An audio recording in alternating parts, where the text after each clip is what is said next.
സംസ്ഥാനത്ത് നാളെ അതിതീവ്ര മഴയ്ക്ക് സാധ്യത 3 ജില്ലകളിൽ റെഡ് അലർട്ട് പ്രഖ്യാപിച്ചു. പത്തനംതിട്ട, കോട്ടയം, ഇടുക്കി ജില്ലകൾക്കാണ് റെഡ് അലർട്ട് ഉള്ളത്. തിരുവനന്തപുരം, കൊല്ലം, ആലപ്പുഴ ജില്ലകളിൽ നാളെ ഓറഞ്ച് അലർട്ടും പ്രഖ്യാപിച്ചിട്ടുണ്ട്. മഴയുടെ പശ്ചാത്തലത്തിൽ വിവിധ ജില്ലകളിൽ യെല്ലോ അലർട്ടും പ്രഖ്യാപിച്ചിരിക്കുകയാണ്. കൂടുതൽ വിവരങ്ങളുമായി ടിൻഡു ദാസ ചേരുന്നുണ്ട്. ടിൻഡു, പ്രധാനമായും കാലാവസ്ഥാ വകുപ്പ് നൽകുന്ന മുന്നറിയിപ്പ് എങ്ങനെയൊക്കെയാണ്?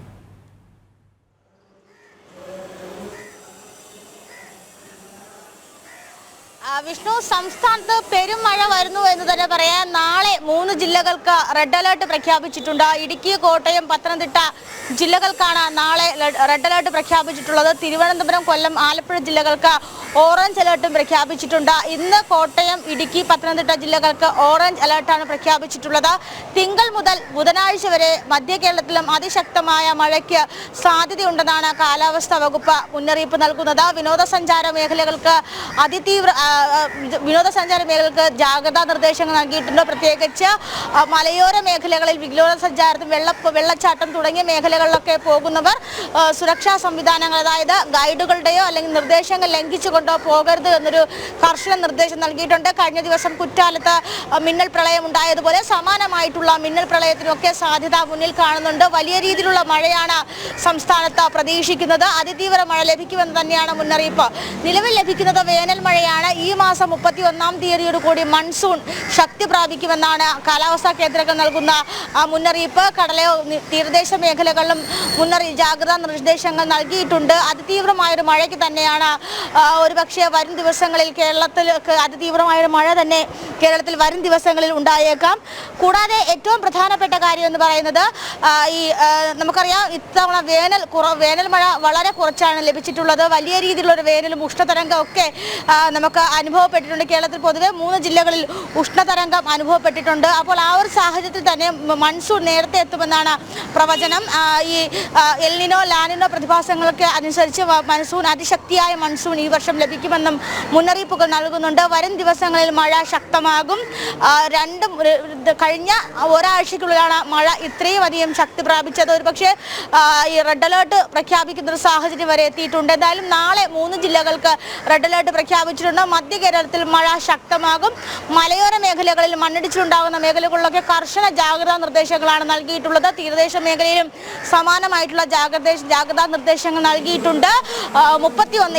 ഈ മാസം 31-ാം തീയതിയോട് കൂടി തന്നെ സംസ്ഥാനത്ത് മൺസൂൺ ശക്തമാകുമെന്നാണ് മുന്നറിയിപ്പുകൾ വ്യക്തമാക്കുന്നത്. വിഷ്ണു, ടിൻഡു, ഒരുപക്ഷെ ഇത്തരത്തിൽ മുന്നറിയിപ്പുകളും ജാഗ്രതാ നിർദ്ദേശവും ഉണ്ടെങ്കിൽ പോലും കൃത്യമായ രീതിയിലുള്ള പ്രതിരോധ മാർഗങ്ങൾ അല്ലെങ്കിൽ ഒരു ശക്തമായ മഴയിൽ ഒരു അടിയന്തര സാഹചര്യം ഉണ്ടായാൽ നേരിടാനുള്ള സജ്ജീകരണങ്ങളോ തയ്യാറെടുപ്പോ ഒന്നുപോലും ഇതുവരെയും സംസ്ഥാനത്ത് ഉണ്ടായിട്ടില്ല എന്നുള്ളൊരു കാര്യം തന്നെ വളരെ പ്രധാനപ്പെട്ടതാണ്. നമ്മൾ നേരത്തെ തന്നെ റിപ്പോർട്ട് ചെയ്തിരുന്നതുമാണ്. പ്രത്യേകിച്ചും എടുത്തു പറയേണ്ടത് മഴക്കാല പൂർവ്വ ശുചീകരണങ്ങളോ അല്ലെങ്കിൽ അത് സംബന്ധിച്ചുള്ള പ്രവർത്തനങ്ങളിൽ പോലും ഒരു പാളിച്ച ഉണ്ടായി എന്നുള്ള കാര്യം എടുത്തു പറയേണ്ടതാണ്. അങ്ങനെയെങ്കിൽ ഒരുപക്ഷെ ഇത്തരത്തിൽ നാളെയോ അല്ലെങ്കിൽ വരും ദിവസങ്ങളിലോ ഒരു അടിയന്തര സാഹചര്യം ഉണ്ടായാൽ ജനങ്ങളെ അത് എങ്ങനെ നേരിടും, അല്ലെങ്കിൽ ജനങ്ങൾക്ക് ഏത് തരത്തിൽ അത് സഹായകരമാകുമെന്നുള്ളൊരു ചോദ്യമല്ലേ ഉയരുന്നത്?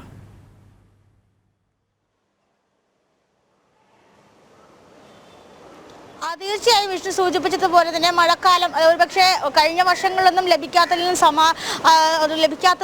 കൂടുതൽ മഴ ഈ വർഷം ലഭിക്കും. 2014 ഏറ്റവും കൂടുതൽ മഴ സംസ്ഥാനത്ത് ലഭിച്ചിട്ടുള്ളത്. 10 വർഷങ്ങൾക്ക് ശേഷം സമാനമായൊരു സ്ഥിതിയിലേക്ക് പോകുമെന്ന് തന്നെയാണ് കാലാവസ്ഥാ കേന്ദ്രങ്ങൾ നൽകുന്ന മുന്നറിയിപ്പുകൾ. അതിന് സമാനമായിട്ടാണ് കഴിഞ്ഞ മാസങ്ങളിലൊക്കെ സംസ്ഥാനത്ത് അനുഭവപ്പെട്ട ഉഷ്ണതരംഗമൊക്കെ. പക്ഷേ ഈ ദുരന്ത നിവാരണ അതോറിറ്റിയും കൂടി ചേർത്തിണക്കിക്കൊണ്ട് സംസ്ഥാനത്തെ ഇത്തരം സാധ്യതകൾ അല്ലെങ്കിൽ ഇത്തരം സാഹചര്യങ്ങൾ വരുമ്പോൾ എങ്ങനെയാണ് മുന്നൊരുക്കങ്ങൾ നടത്തേണ്ടത്, അതോടൊപ്പം തന്നെ നേരത്തെ വിഷ്ണു സൂചിപ്പിച്ചതുപോലെ മഴക്കാല പൂർവ്വ ശുചീകരണ പ്രവർത്തനങ്ങൾ ഇതൊക്കെ നടത്തേണ്ടിയിരുന്ന സ്ഥാനത്ത് സംസ്ഥാന സർക്കാരിൻ്റെ ഭാഗത്തു നിന്നൊക്കെ വലിയ രീതിയിലുള്ള വീഴ്ച സംഭവിച്ചിട്ടുണ്ട്. പ്രധാനപ്പെട്ടും എടുത്തു പറയേണ്ട കാര്യം എന്ന് പറയുന്നത്, നമുക്ക് നഗരമേഖലകളെ തന്നെ എടുക്കാം. നഗരമേഖലകളിൽ 1 മണിക്കൂറോ 2 മണിക്കൂറോ അധികം മഴ പെയ്ത് കഴിഞ്ഞാൽ നഗരത്തിൽ വെള്ളം കെട്ടി നിൽക്കുന്നത് പതിവാണ്. വലിയ രീതിയിലുള്ള വെള്ളപ്പൊക്കം അനുഭവപ്പെടുന്നു. അതോടൊപ്പം തന്നെ അപകടങ്ങളൊക്കെ പതിവ് കാഴ്ചയാണ്. അതുകൂടാതെ തന്നെ തന്നെ KSEB ഉണ്ടാകുന്ന അപകടങ്ങൾ. അപ്പോൾ ഇത്തരത്തിലുള്ള അപകടങ്ങൾക്കൊക്കെ അല്ലെങ്കിൽ ഒരു പെട്ടെന്നുള്ള ഇത്തരത്തിലുള്ള അപകടങ്ങളിലൊക്കെ ഉണ്ടാകുമ്പോൾ പരിഹാരം കണ്ടെത്താനുള്ള മുന്നൊരുക്കങ്ങളൊന്നും ഒരുപക്ഷെ സംസ്ഥാന സർക്കാരിൻ്റെ ഭാഗത്തുനിന്ന് ഉണ്ടായിട്ടില്ല. അതോടൊപ്പം തന്നെ ഈ മലയോര മേഖലകൾ, തീരദേശ മേഖലകൾ, അതോടൊപ്പം തന്നെ ഇവിടെയൊക്കെ വിനോദസഞ്ചാരത്തിനെത്തുന്നവർക്കുള്ള മുന്നറിയിപ്പുകൾ, ഡാം തുറന്നു വിടുമ്പോഴുള്ള മുന്നൊരുക്കങ്ങൾ, ഇവയൊന്നും സംസ്ഥാന സർക്കാരിൻ്റെ ഭാഗത്തുനിന്ന് അതായത് വിവിധ വകുപ്പുകളെ ഏകോപിപ്പിച്ചുകൊണ്ടുള്ള പ്രവർത്തനങ്ങളോ ചർച്ചകളോ ഒന്നും അവലോകന യോഗങ്ങളോ ഒന്നും ഇതുവരെ സംസ്ഥാനത്ത് നടന്നിട്ടില്ല എന്നത് ഏറ്റവും പ്രധാനപ്പെട്ട കാര്യമാണ്. ഒരുപക്ഷെ വലിയ രീതിയിലുള്ള മൺസൂൺ പ്രതീക്ഷിക്കുമ്പോൾ, വലിയ രീതിയിലുള്ള മഴ സംസ്ഥാനത്ത് പ്രതീക്ഷിക്കുമ്പോൾ റവന്യൂ, ദുരന്ത നിവാരണം തുടങ്ങിയ വകുപ്പുകളെയൊക്കെ കോർത്തിണക്കിക്കൊണ്ട്, തദ്ദേശ വകുപ്പുകളെയൊക്കെ കോർത്തിണക്കിക്കൊണ്ട് സംസ്ഥാന സർക്കാർ ഒരുപക്ഷെ പൊതുഭരണ വകുപ്പ് വലിയ രീതിയിലുള്ള ഒരു യജ്ഞത്തിലുള്ള പ്ലാൻ തന്നെ തയ്യാറാക്കണം, അല്ലെങ്കിൽ ഒരു അവലോകന യോഗമൊക്കെ ചേർന്ന് എങ്ങനെ ഇങ്ങനെ ഇത്തരത്തിലുണ്ടാകുന്ന സാഹചര്യങ്ങളൊക്കെ നേരിടാം, അത്തരത്തിലുള്ള പഠനങ്ങളോ അല്ലെങ്കിൽ മുന്നൊരുക്കങ്ങളോ ഒന്നും നടത്തിയിട്ടില്ല എന്നൊന്നും ഏറ്റവും പ്രധാനപ്പെട്ട കാര്യം തന്നെയാണ്. എന്തായാലും വരും ദിവസങ്ങളിൽ വലിയ രീതിയിലുള്ള മഴ ലഭിക്കും. സമീപകാലത്ത് ലഭിക്കാത്തതിൽ കൂടുതൽ മഴയാണ് ലഭിക്കുന്നതെന്നാണ് മുന്നറിയിപ്പ്. ചെറിയ സമയത്തിൽ കൂടുതൽ അളവിൽ മഴ ലഭിക്കാനുള്ള സാധ്യതയുണ്ട്. ഇതൊരുപക്ഷെ മിന്നൽ പ്രളയത്തിനൊക്കെ ഉണ്ടാകുന്ന ഒരു സാധ്യതയൊക്കെ മുന്നിൽ കാണുന്നുണ്ട്. അതോടൊപ്പം തന്നെ ഇടിമിന്നലിനും വലിയ രീതിയിലുള്ള സാധ്യതയുണ്ട്. ഒറ്റപ്പെട്ട ഇടങ്ങളിൽ കുറഞ്ഞ സമയത്ത് ശക്തമായ മഴ ലഭിക്കാം. കഴിഞ്ഞ മാസങ്ങൾക്ക് മുമ്പ് കേരളത്തിൽ ഏറ്റവും കൂടുതൽ മഴ ലഭിച്ചത് തിരുവനന്തപുരം ജില്ലയിലെ പൊന്മുടിയിലാണ്. അപ്പോൾ ഇത്തരത്തിൽ മലയോര മേഖലകളിൽ ഒറ്റപ്പെട്ട രീതിയിലുള്ള മഴ ലഭിക്കാനുമുള്ളൊരു സാധ്യത മുന്നിൽ കാണുന്നുണ്ട്.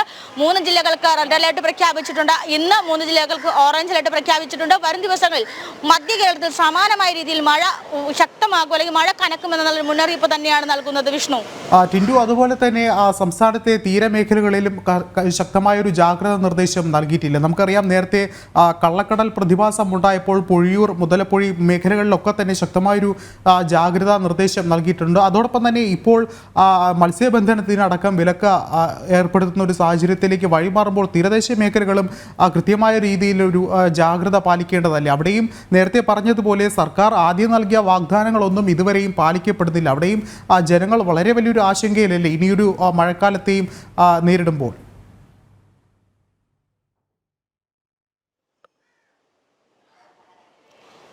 ഇനിയൊരു മൺസൂണിനെ നേരിടുമ്പോൾ തീർച്ചയായും കേരളത്തിലെ തീരദേശ മേഖലകൾ ആശങ്കയിൽ തന്നെയാണ്. വേനൽക്കാലത്തിനും ആശ്വാസം ഉണ്ടായിട്ടില്ല. അറുതിയുടെ കാലം തന്നെയാണ് സംസ്ഥാനത്ത് ഒരുപക്ഷെ വേനൽക്കാലത്തും തീരദേശ മേഖല നേരിട്ടത്. കള്ളക്കടൽ പ്രതിഭാസത്തിലൂടെ തിരുവനന്തപുരം മുതൽ ഒരുപക്ഷെ തെക്കൻ കേരളത്തിൽ തിരുവനന്തപുരം മുതൽ ആലപ്പുഴ വരെയുള്ള ജില്ലകളിൽ വലിയ രീതിയിലുള്ള നാശനഷ്ടങ്ങൾ ഉണ്ടായിട്ടുണ്ട്.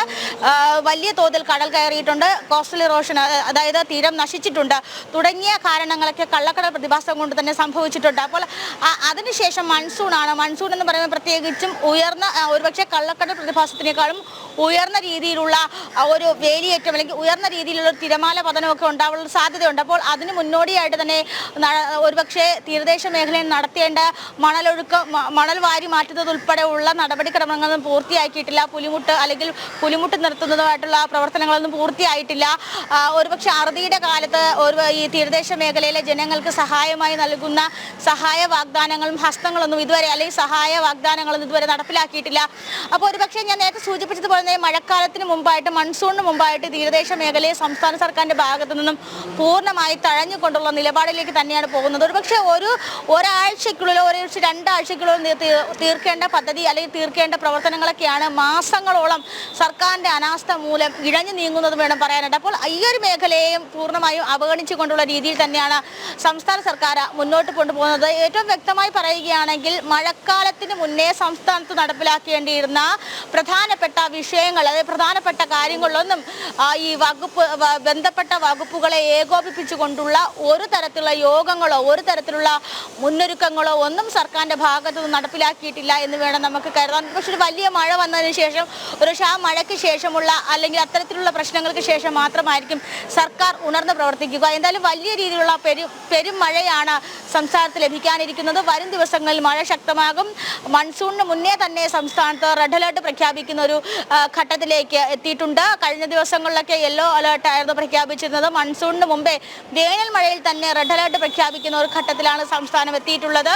അപ്പോൾ വരുന്ന ഒരു മാസം, ജൂൺ ജൂലൈ മാസം നമുക്കറിയാം മൺസൂണാണ്. ആ മൺസൂൺ മാസം സംസ്ഥാനത്ത് ഉണ്ടാകാൻ പോകുന്ന മഴയുടെ അളവും കൂടുതലായിരിക്കുമെന്നാണ് മുന്നറിയിപ്പുകൾ നൽകുന്നത്. വിഷ്ണു, യെസ്, വളരെയധികം നന്ദി ടിൻഡു ദാസ് വിശദമായ റിപ്പോർട്ടുകൾ പങ്കുവച്ചതിന്.